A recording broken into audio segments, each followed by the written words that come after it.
मला आवडलेलं पुस्तक द अल्केमिस्ट. मूळ लेखक पाउलो कोएल्हो. अनुवाद केलाय डॉक्टर सुचिता नांदापूरकर फडके.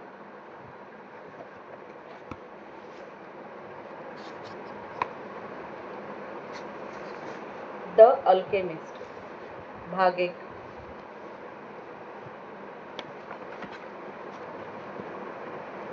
त्या तरुणाचं नाव सँटियागो होतं. आपल्या मेंढ्यांचा कळप घेऊन तो त्या निर्जन चर्चपाशी पोहोचला तेव्हा उन्ह उतरू लागली होती. चर्चचं छत अर्धवट कोसळलेल्या अवस्थेत होतं. ज्या ठिकाणी आधी पवित्र खोली सिक्युरिटी होती तिथे त्या सिकॅमोरचा वृक्ष फोफावला होता. ती रात्र तिथेच घालवण्याचं त्याने ठरवलं. मोळकळीला आलेल्या फाटकातून आपल्या मेंढ्यांना आत घेऊन त्याने तुटक्या फळ्यांच्या साहाय्याने फाटक बंद केलं. आता रात्री कळपातील एखादा मेंढरू बाहेर भरकटण्याचा संभवच नव्हता. या भागात लांडग्यांचा धोका नव्हता, तरी एखादं मेंढरू भरकटलं तर त्याला शोधण्यात पुढचा संपूर्ण दिवस खर्च होतो हे त्या तरुणाला अनुभवाने माहीत होतं. अंगातील जाकीटाने जमीन झाडत तो तरुण तिथं विसावला. नुकतंच वाचून संपवलेलं पुस्तक त्याने उशाला घेतलं. पुढच्या वेळेस थोडं जाडजूड पुस्तक घ्यायला हवं असं त्याने स्वतःला बजावलं. त्याचा दुहेरी उपयोग होतो. एकतर पुस्तक जास्त दिवस वाचायला पुरतं आणि दुसरं म्हणजे अधिक जाड उशी डोक्याखाली मिळाली असती. त्याला जाग आली तेव्हा उजेडाचं नावही नव्हतं. चर्चच्या मोडक्या छतातून त्याला तारे दिसले. खरं तर त्याला अजून झोपायचं होतं, पण त्याला पुन्हा एकदा तेच स्वप्न पडलं होतं. मागच्या आठवड्याप्रमाणे आजही स्वप्न पूर्ण होण्याआधी त्याला जाग आली होती. आळस देत तो उठला. आपली काठी हातात घेत त्याने झोपलेल्या मेंढ्यांना जागं केलं. त्याला जाग येताच मेंढ्या सुद्धा जाग्या होतात हे त्याच्या निरीक्षणातून कळून चुकलं होतं.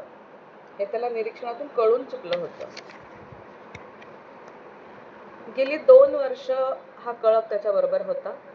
अन्न पाण्याच्या शोधात कित्येक मैलांचा परिसर त्या सर्वांनी पालथा घातला होता. कुठल्या तरी विलक्षण ऊर्जेनं त्याचं आयुष्य या कळपाशी बांधलं गेलं होतं. तो पुटपुटला. त्यांना माझी इतकी सवय झाली आहे की माझा दिनक्रमही त्यांना पाठ आहे. क्षणभर विचार केल्यावर त्याला वाटलं ही परिस्थिती अगदी विरुद्ध असायला हवी. त्यांना त्याची सवय होण्याऐवजी त्याला त्यांच्या दिनक्रमाची सवय झाली असावी. काही मेंढ्या अजूनही गाढ झोपेत होत्या. प्रत्येकीला नावाने हाकारत काठीने अलगद ढोसत त्याने जागं केलं. आपण बोललेला प्रत्येक शब्द या मेंढ्यांना समजतो असा विश्वास त्याला होता. कित्येकदा तो पुस्तकातील आवडलेला भाग मेंढ्यांना वाचून दाखवत असे. भटकणाऱ्या मेंढपाळांच्या आयुष्यात दाटून येणारा एकटेपणा किंवा आनंदाच्या भावना तो आपल्या कळपाकडे व्यक्त करत असे. वाटेत येणाऱ्या खेड्यापाड्यांची माहिती किंवा त्यावर टिप्पणी तो मेंढ्यांजवळ करत असे. पण गेले काही दिवस त्याच्या बोलण्यात एकच विषय होता. अजून 4 दिवसांनी तो आपल्या कळपासमवेत ज्या गावात पोचणार होता तिथल्या व्यापाराची मुलगी त्याच्या मनातनं जात नव्हती. साधारण वर्षापूर्वी तो तिच्या गावात पहिल्यांदा गेला होता. तो व्यापारी कोरडा माल विकत असे. समोर उभं राहून तो मेंढ्यांची लोकर उतरवून घेत असे, त्यामुळे त्याला शुद्ध लोकर मिळे. एका मित्राकडून या दुकानाची माहिती मिळाल्यावर गेल्या वर्षी तो आपल्या मेंढ्या घेऊन तिथं गेला होता. मला काही लोकर विकायची आहे, तरुण व्यापाऱ्याला म्हणाला. दुकानात गर्दी होती. दुकानदाराने त्याला दुपारपर्यंत थांबायला सांगितलं. ते ऐकताच तो तरुण दुकानाच्या पायरीवर सावलीत एका बाजूला बसला. पोतडीतून पुस्तक काढून त्याने वाचायला सुरुवात केली. मेंढपाळांना वाचता येतं हे मला माहीत नव्हतं. तरुणीचा आवाज त्याच्या कानावर पडला. अँड्रालुसिया भागातील तरुणींप्रमाणे तिचेही केस दाट, काळे आणि रेशमी होते. डोळ्यांमध्ये मूर जमातीची छटा होती. तो पटकन म्हणाला, या पुस्तकापेक्षा माझ्या मेंढ्यांकडून मी अधिक शिकतो. तिच्याशी गप्पा मारण्यात पुढचे 2 तास कसे गेले त्याला समजलंही नाही. ती त्या व्यापाराची मुलगी होती. त्या खेड्यातील जीवनात किती तोचतोचपणा आहे हे तिने त्याला सांगितलं. वाटेत लागलेल्या इतर गावांबद्दल, शहरांबद्दल आणि अँड्रालुसिया भागाबद्दल तो तिच्याशी भरभरून बोलला. मेंढ्यांऐवजी तरुणीशी गप्पा मारण्याचा अनुभव त्याला आनंद देऊन गेला. तू वाचायला कसं शिकलास? तिने अचानक त्याला विचारलं. जसे सगळे शिकतात, तो पटकन म्हणाला. शाळेमध्ये. तुला जर वाचता येतं तर मग तू हे भटक्या मेंढपाळाचं आयुष्य का जगतोस? तिच्या या बोलण्यावर तो काहीतरी पुटपुटला.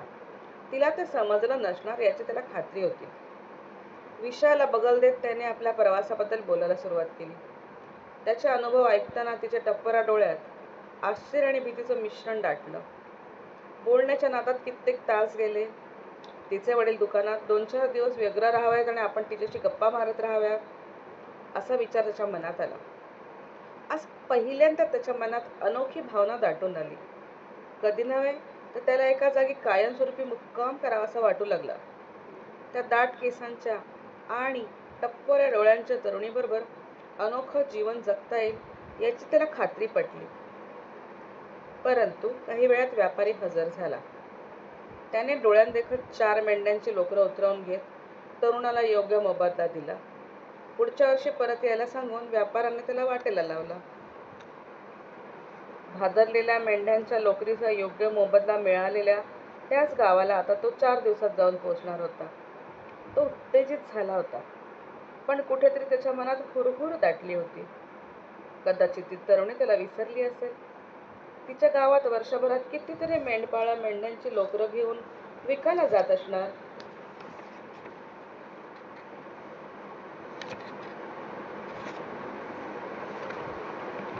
तो आपल्या मेंढ्यांना म्हणाला, काही हरकत नाही. अनेक ठिकाणच्या अनेक तरुणींना ओळखतो मी.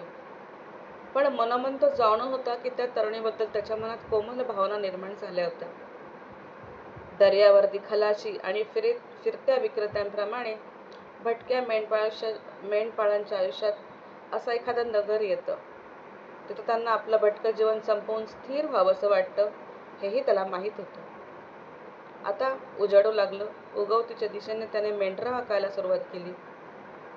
या मेंढ्यांना कधीही कुठलाही निर्णय घ्यावा लागत नाही.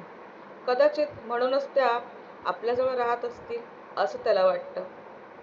अन्न आणि पाण्याव्यतिरिक्त त्या मेंढरांना कशाची काळजी नव्हती. अँड्रालुसियातील उत्तमोत्तम कुरणांपर्यंत आपण त्यांना नेत राहिलं की ते आपल्याला चिटकून राहतील याची त्याला जाणीव होती. मेंढ्यांच्या दिनचर्येत कुठलाच बदल होत नसे. पहाटेपासून संध्याकाळपर्यंत चालत राहायचं. जमेल तिथे चारा पाणी पोटात ढकलायचं. इतकंच त्यांचं सीमित जीवन होतं. त्यांना कधी पुस्तक वाचणार होत्या, त्यांना कधी तरुणाने सांगितलेल्या रस्त्यांच्या नगरांच्या वर्णनाचा प्रभाव त्यांच्यावर पडणार होता. त्याच्या माध्यमातून निश्चितपणे उदरभरण करत अंगावरील मौसूद लोकरीतून त्याच्या चांगुलपणाची परतफेड करणं इतकंच त्यांना माहीत होतं. क्वचित कधीतरी एखाद्या मेंढीच्या रूपात तो सामिष भोजन करत असे, पण ते अपवादानेच. मेंढ्यांकडे पाहताना तरुणाच्या मनात आलं, माझ्या मनात सैतान जागा झाला आणि एक एक करत मी या मेंढ्यांना मारून टाकू लागलो तर जवळजवळ सर्व मेंढ्या मरेपर्यंत नेमकं काय होतं हेही त्यांना कळणार नाही. बिचाऱ्या, माझ्यावर त्यांचा अतिशय विश्वास असल्यामुळं त्यांच्या पोटापाण्याची काळजी घेतो ना मी.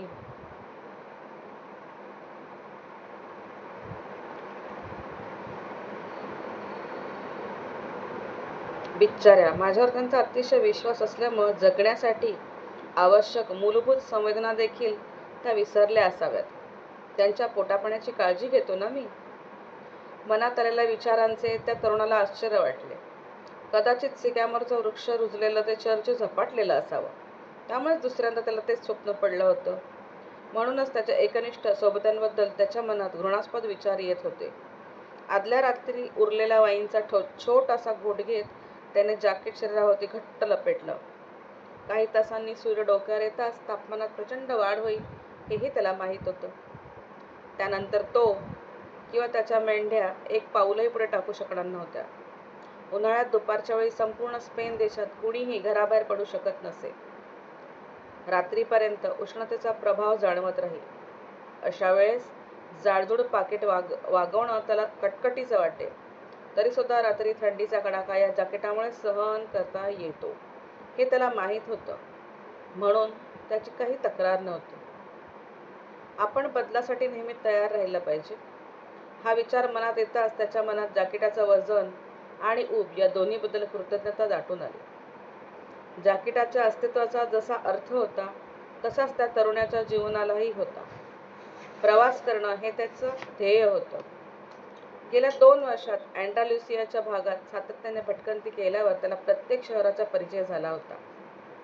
मेंढपाळ असूनही त्याला वाचता कसं येतं याचं गुपित तो या भेटीत या तरुणीला सांगणार होता. 16 वर्षाचा होईपर्यंत रोमन कॅथलिक विद्यालयात शिकत होता. पुढे जाऊन त्याने धर्मोपदेशक व्हावं असं त्याच्या आईवडिलांचं स्वप्न होतं. त्यांच्यासारख्या लहानशा शेतकरी कुटुंबाकरता तो फार मोठा सन्मान होता. या मेंढ्याप्रमाणेच केवळ अन्नपाण्याची गरज भागवण्यासाठी त्याचे आईवडील अतोनात कष्ट करत होते. त्याने लॅटिन, स्पॅनिश भाषेप्रमाणे धर्मशास्त्रात प्रावीण्य मिळवलं होतं. परंतु लहान असल्यापासून त्याला जग पाहायची ओढ लागली होती. परमेश्वर, पाप, पुण्य याविषयी जाणण्यापेक्षा त्याला बाहेरचं जग जाणण्याची अधिक उत्सुकता होती. असंच एका दुपारी घरी धर्मगुरू होण्यात त्याला स्वारस्य नाही, त्याऐवजी त्याला मनसोक्त प्रवास करायचा होता असं त्याने सगळा धीर एकवटून आपल्या आईवडिलांना सांगितलं. त्याचं बोलणं ऐकल्यावर वडील म्हणाले, बेटा, जगभरातील लोक आपल्या खेड्याला भेट देऊन गेले आहेत. काहीतरी नवं शोधण्यासाठी ते येतात, परंतु इथून जाताना त्यांच्यात फारसा काही बदल झालेला दिसत नाही. किल्ला पाहण्यासाठी ते चढून जातात आणि असं असूनही वर्तमानापेक्षा आपला भूतकाळ किती छान होता असाच विचार त्यांच्या मनात येतो. हे लोक वेगळ्या वर्णाचे असले तरी इथं राहणाऱ्या लोकात आणि त्यांच्यात काहीही मूलभूत फरक नाही हे नक्की. त्याचं बोलणं शांतपणे ऐकून घेतल्यावर तरुण पुढे म्हणाला होता, तरी सुद्धा हे लोक जिथे राहतात तिथले किल्ले पाहायला मला आवडेल. त्यावर वडील पुढे म्हणाले होते, आपल्या भागात आल्यावर हे लोक म्हणतात की आयुष्यभर इथेच राहायला हवं. आपला हेका न सोडता तरुण म्हणाला होता, तसं असलं तरी मला त्यांचा भाग आणि त्यांचं जीवनमान जवळून पाहायला आवडेल. बेटा, तुझ्या लक्षात कसं येत नाही? इतका प्रवास करायचा तर गाठीशी बऱ्यापैकी पैसा हवा. या सर्व लोकांकडे असतो तेवढा पैसा. आपल्यापैकी फक्त मेंढपाळ असा प्रवास करू शकतात. तसं असेल तर मी मेंढपाळ होईल. त्याच्या युक्तिवादात त्याचे वडील त्यावेळी काहीच बोलले नव्हते. दुसऱ्या दिवशी सकाळी त्यांनी आपल्या मुलाच्या हातावर छोटंसं पाकीट ठेवलं. त्यात पुरातन स्पॅनिश नाणी होती. ही नाणी मला शेतात सापडली होती. ती तू आयुष्यभर जतन करावीस असं माझ्या मनात होतं. ती नाणी वापरून तू स्वतःसाठी मेंढा विकत घेऊ शकतोस. त्यानंतर तू मनमुराद भटकंती कर. एक ना एक दिवस तुझे लक्षात येईल की आपला भूभाग सर्वात सुंदर आहे. तितक्याच आपल्या स्त्रियाही सुंदर आहेत. इतकं बोलून वडिलांनी आपल्या मुलाला मनापासून आशीर्वाद दिला. त्या क्षणी त्याला आपल्या वडिलांच्या डोळ्यातील आस जाणवली. जगभर भटकंती करण्याचं त्याचं स्वप्न होतं, परंतु काळाच्या ओघात त्यांना स्वप्नपूर्ती करता आली नाही. इतकं बोलून वडिलांनी आपल्या मुलाला मनापासून आशीर्वाद दिला. त्या क्षणी त्याला त्याच्या वडिलांच्या डोळ्यातली आस जाणवली. जगभर भटकंती करण्याचं त्यांचंही स्वप्न होतं, परंतु काळाच्या ओघात त्यांना स्वप्नपूर्ती करता आली नव्हती. जीव जगवण्यासाठी वर्षानुवर्ष कराव्या लागणाऱ्या कष्टापायी आपल्या स्वप्नांचा विचारही ते करू शकत नव्हते. तरी सुद्धा त्यांच्या मुलाला ते स्वप्न जाणवलं. इथून पुढे वडील त्याच ठिकाणी उर्वरित काळ घालवणार होते. क्षितिजावर लाल रंगाची उधळण झाली होती. पुढच्या क्षणीच सूर्यबिंब डोकावलं. आपल्या वडिलांशी झालेलं संभाषण आठवून तरुण सुखावला. गेल्या 2 वर्षात त्याने अनेक जागांना भेट दिली होती. अनेक सुंदर स्त्रिया पाहिल्या होत्या, परंतु गेल्या वर्षी भेटलेल्या या तरुणीची बरोबरी कुणीही केली नसती. आज त्याच्या मालकीचं एक जाकीट होतं, शिवाय त्या हातातल्या पुस्तकाच्या मोबदल्यात तो 2 पुस्तकं मिळवू शकत होता. याहीपेक्षा महत्त्वाचं म्हणजे मेंढ्यांचा मोठा कळप बाळगू शकत होता. मुख्य म्हणजे मनात जोपासलेलं स्वप्न तो रोज जगत होता. समजा अँडालुसियाच्या या भूप्रदेशाचा त्याला कंटाळा आला तर हा कळप विकून तो समुद्र प्रवासाला जाऊ शकणार होता. त्या दरम्यान अजून विस्तीर्ण प्रदेश, अनेक किल्ले, अनेक स्त्रिया पाहण्याची संधी त्याला मिळणार होती. सुख म्हणजे दुसरं तरी काय होतं? उगवतीकडे नजर टाकताना त्याच्या मनात आलं, धर्मशिक्षण घेताना मला ईश्वर नक्कीच सापडला नसता. शक्य असेल तेव्हा तो नवीन वाटा चोखाळत होता. खरं तर इकडच्या भागातून तो अनेकदा गेला होता, तरी पण भग्न चर्चमध्ये तो पहिल्यांदाच आला होता. हे जग किती भव्य आणि अपरिमित आहे असं त्याच्या मनात आलं. वाट काढण्याची जबाबदारी मेंढ्यावर सोपवून तो निश्चिंतपणे नित्य नव्या गोष्टींचा शोध लावू शकत होता. आपण रोज वेगळ्या वाटेवरनं चालत आहोत याची जाणीव मेंढ्यांना मात्र कधीच होणार नव्हती. मागे पडणारी शेतं आणि ऋतूबदल त्यांना कळत नव्हते. अन्न पाण्याच्या प्राथमिक गरजेव्यतिरिक्त दुसरा कुठलाही विचार त्यांच्या मनात शिवणार नव्हता. आपण सगळे असेच असतो का? तरुणाच्या मनात आलं. मीही याला अपवाद नसणार. व्यापाऱ्याच्या मुलीला भेटल्यापासून इतर स्त्रियांचा विचारही माझ्या मनात आला नाही. सूर्याकडे नजर टाकत त्याने अंतराचा अंदाज घेतला. दुपार होण्याआधी तो तारिफा इथं पोहोचू शकणार होता. तिथं गेल्यावर हातातील पुस्तकाच्या मोबदल्यात एखादं जाडजूड पुस्तक घ्यायचं, वाईनची बाटली घ्यायची, छानशी दाढी करून केस कापायचे, त्या मुलीला भेटण्यासाठी तयार व्हायचं. असे विचार त्याच्या मनात रुंजी घालत होते. आपल्या अनुपस्थितीत दुसऱ्या एखाद्या मेंढपाळाने तिचा अनुनय केल्याचा विचार तो मनात येऊ देत नव्हता. कुणी सांगावं, त्याच्यापेक्षा जास्त मेंढ्या असलेल्या एखाद्या मेंढपाळाने तिला या आधीच मागणी घातली असेल तर?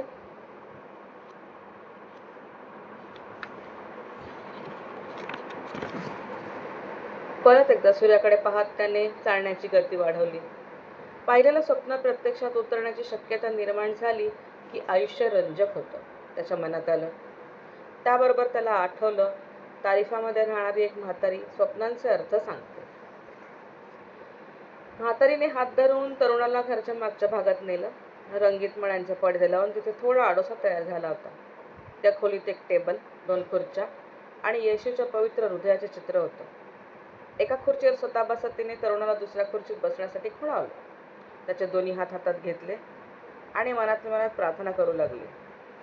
भटक्या जमातीची माणसं करतात तशी प्रार्थना असावी ती. गेल्या 2 वर्षाच्या त्याच्या प्रवासात तो अनेक भटक्या लोकांना भेटला होता. जथ्याने भटकणाऱ्या त्या जिप्सींकडे कधीही मेंढ्यांचे कळप नसत. इतरांना ठकवून त्यांचा उदरनिर्वाह चालतो असं लोक म्हणतात. सैतानाशी हात मिळवणारी करणारे जिप्सी लहान मुलांना पळवून आपल्या गूढ छावण्यांमध्ये नेतात आणि गुलाम करतात असं बोललं जाईल. आपल्याला जिप्सी पकडून नेतील अशी भीती त्याला लहानपणी वाटायची. म्हातारीने हात हातात घेताच त्याची ती गाडलेली भीती उफाळून आली. टेबलवर असलेल्या येशूच्या पवित्र हृदयाकडे पाहत त्याने स्वतःचे मन ताळ्यावर आणले. त्याचे हात थरथरले. तर आपण घाबरल्याचं तिला कळेल हे लक्षात येऊन त्याने स्वतःला जाणीवपूर्वक शांत केलं. नकळत तोही प्रार्थना म्हणू लागला. तरुणाच्या हातांवर नजर खेळवत, अद्भुत, फार छान असं म्हणून म्हातारी गप्प झाली. आता या तरुणाची अस्वस्थता शिगेला पोहोचली. त्याचे हात थरथरू लागले. तिच्या हातातून त्याने पटकन हात काढून घेतले तरी तिच्या ते नेमकं लक्षात आलं. मी इथे हात दाखवायला आलो नाही. इथे आल्याचा पश्चाताप त्याच्या स्वरात स्पष्ट होता.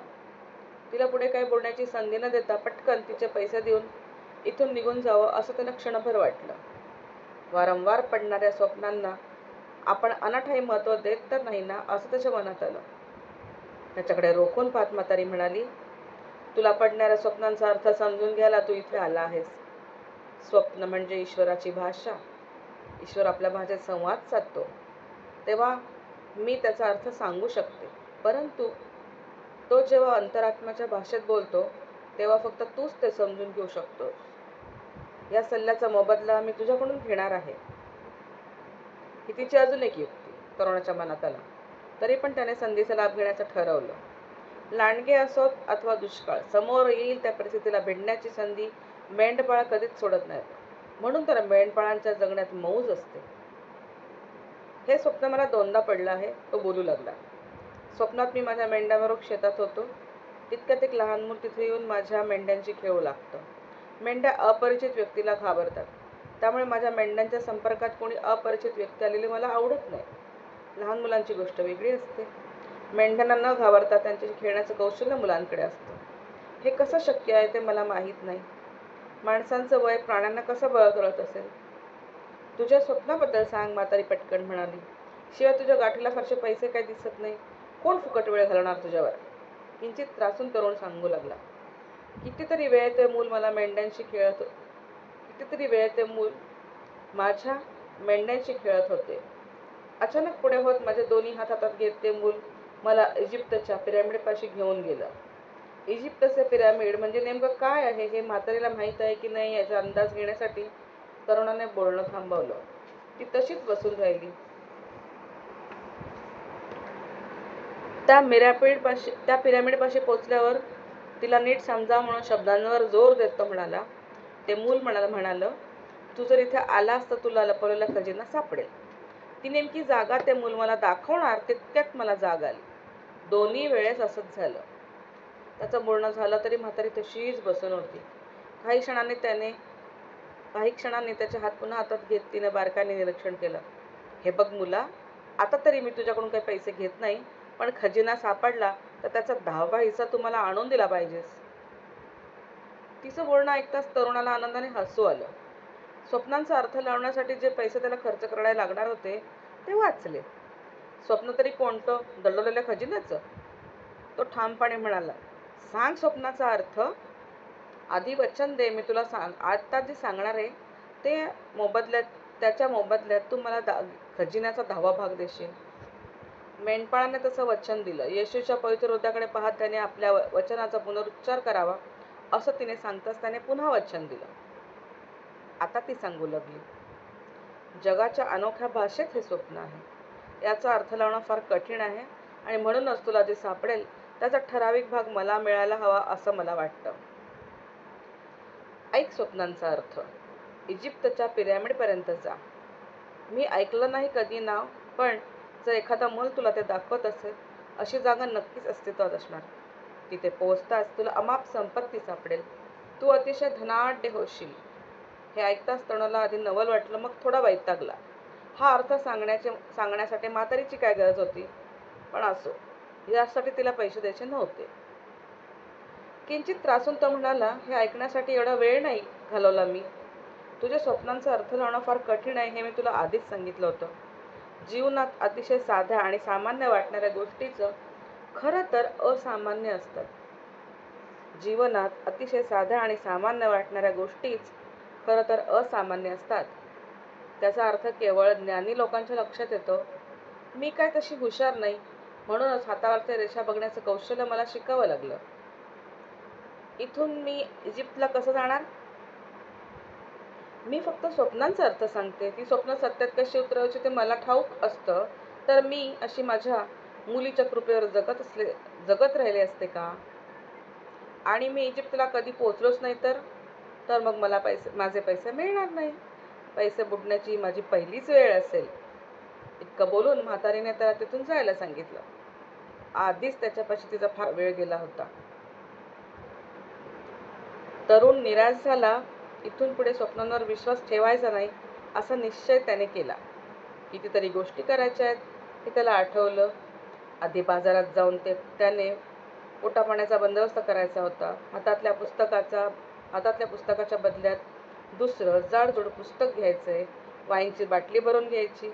हे सगळं करून तो निवांतपणे बाजारपेठेतील एका बाकड्यावर बसला. प्रचंड उकाड्यामुळे ताज्या वाईनच्या थंडगार घोटाने त्याला बरं वाटलं. या क्षणी त्याला मेंढ्यांची काळजी नव्हती. नगराच्या प्रवेशद्वारापाशी असलेल्या त्याच्या मित्राच्या मालकीच्या वाघुरात त्या सुरक्षित होत्या. या नगरात तो अनेकांना ओळखत होता. सततच्या प्रवासाचा हा फार मोठा लाभ होता. जागोजागी त्याला मित्र होते. तो सतत नवीन मित्र जोडत होता. असं असूनही त्या मित्रांबरोबर जास्तीत जास्त वेळ घालवायची जबाबदारी त्याच्यावर नव्हती. त्याच लोकात सतत बघत गेलं की ते आपल्या जीवनाचा अविभाज्य भाग बनू लागतात. तो पूर्वी शिक्षण घेत असलेल्या धर्मविद्यालयात असंच तर होत होतं. समोरचा बदलला पाहिजे अशी इच्छा त्या इतरांच्या मनात दृढ होऊ लागते. त्यांच्या मनानुसार ती व्यक्ती बदलली नाही तर त्यांना संताप येतो. आपण आपलं जीवन कसं जगावं याची सुस्पष्ट कल्पना भलेही कित्येकांना नसेल, पण दुसऱ्यांनी कसं जगावं याचं स्पष्ट चित्र त्यांच्या मनात निश्चितपणे असतं. सूर्य कलला की मेंढ्यांना घेऊन पुढे रवाना होण्याचा विचार त्याने केला. आजपासून 3 दिवसांनी तो व्यापाऱ्याच्या मुलीबरोबर असणार होता. नुकतंच विकत घेतलेलं पुस्तक तो वाचू लागला. पहिल्याच पानावर दफनविधीचं वर्णन होतं.